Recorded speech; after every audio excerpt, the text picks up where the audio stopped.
Hello chartered champs, ये है accounts subject का पार्ट 2।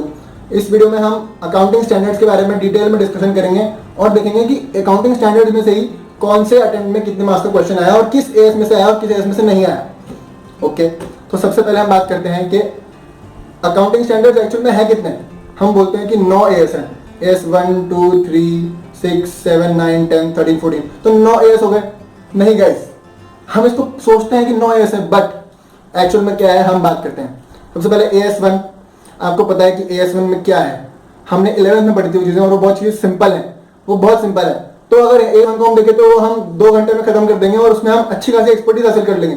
तो AS1 को तो हम हटा देते हैं कि यार तो बहुत ही सिंपल है, हमने बचपन में पढ़ा था। Okay, AS2, yes AS2 inventory का है, बहुत अच्छा AS है और वो इंपॉर्टेंट है। AS3 कैश फ्लो का है, तो वो कैश फ्लो में कवर हो जाएगा, तो उसको हमें अलग से पढ़ने की जरूरत नहीं है। ओके, AS6 जो था डेप्रिसिएशन का जो AS था AS6, वो AS10 में फिक्स्ड एसेट्स के AS में मर्ज हो गया, तो वो AS भी खत्म हो गया। तो अभी तक सिर्फ हमारे एक ही AS हुआ है, AS2, जो कि इंपॉर्टेंट है। 6 वाला तो मर्ज हो गया, फर्स्ट AS को हमने कुछ मारा ही नहीं क्योंकि वो बहुत सिंपल है। अब नेक्स्ट आया AS7 कंस्ट्रक्शन कॉन्ट्रैक्ट्स, तो yes this AS is important, बिल्कुल इंपॉर्टेंट है। AS9 रेवेन्यू रिकॉग्निशन, ये भी इंपॉर्टेंट है। AS10 फिक्स्ड एसेट्स, इसकी हमने बात कर ली। फिर AS13 जो है इन्वेस्टमेंट्स का है, वो इन्वेस्टमेंट के चैप्टर में कवर हो गया, तो ये भी खत्म। और AS14 अमेलगमेशन का है, तो अमेलगमेशन के चैप्टर में खत्म हो गया, तो वो भी खत्म। तो कौन से AS बचे, कितने AS बचे? AS2, AS7, AS9 and AS10, 4 AS हैं गाइस, 4 AS, और बाकी सारे तो अलग से कवर हो रहे हैं। और AS1 को हम सच में काउंट करेंगे क्या? हम उसको सच में काउंट करेंगे? AS1 गाइस 11 के फर्स्ट चैप्टर में पढ़ा था, going concern, consistency, accrual. 2 hours देंगे ना, तो उसमें अच्छी खासी एक्सपर्टीज अपने आप मिल जाएगी। तो 4 AS बचे, और ये जो 9 AS का हमारे दिमाग में बैठा हुआ था कि ये तो बहुत 9 AS हैं, कैसे पढ़ेंगे, अब वो सिर्फ 4 ही बचे हैं। तो ये हो गई बात हमारी AS के इंपॉर्टेंस की और कौन सा AS कैसा है, और 4 AS बचे हैं हमारे इस बात से। अब हम करते हैं बात कि मई 12 से लेकर मई 16 तक AS में से कौन से AS में से क्वेश्चन आया और कौन से में से नहीं आया। So let's start. तो गाइस ये रहा एनालिसिस मई 12 से लेकर मई 16 तक का। तो सबसे पहले आप स्क्रीनशॉट ले लो। ओके, तो आपने स्क्रीनशॉट ले लिया होगा। हम बात करते हैं स्टार्ट। AS1 में से यहाँ पे 8 नंबर का है, 5 नंबर का है, तो हाँ पढ़ लेंगे इसको, एक बार आंसर भी कर ही देंगे, इसमें कोई बड़ी बात है नहीं। अब आप देखिए AS2, AS7, 9 और 10, ये सच में इंपॉर्टेंट AS हैं और इसको हमें अलग से पढ़ाई करने की जरूरत भी है क्योंकि ये कहीं पे और कवर नहीं हो रहे।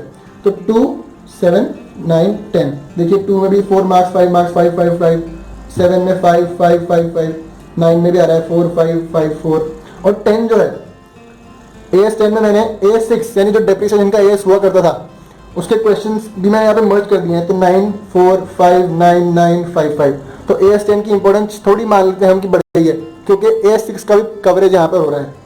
और 13 और 14 में से भी क्वेश्चंस तो आते हैं, बट इसको हमें अलग से पढ़ने की जरूरत नहीं है क्योंकि ये अमेलगमेशन के AS है और इन्वेस्टमेंट अकाउंट का AS है।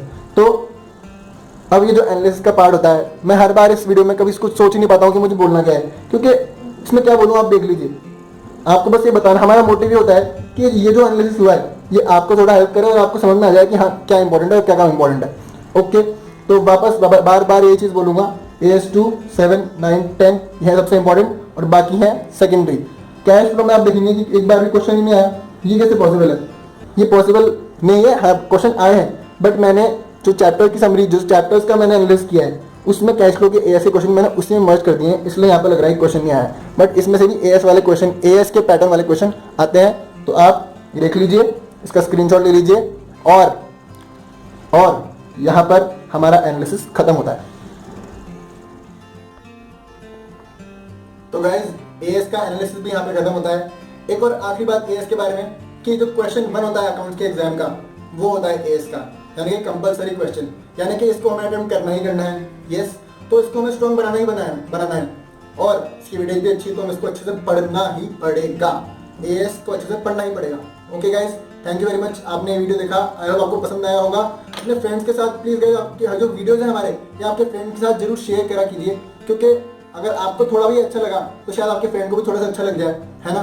तो please share with your friends. Thank you very much.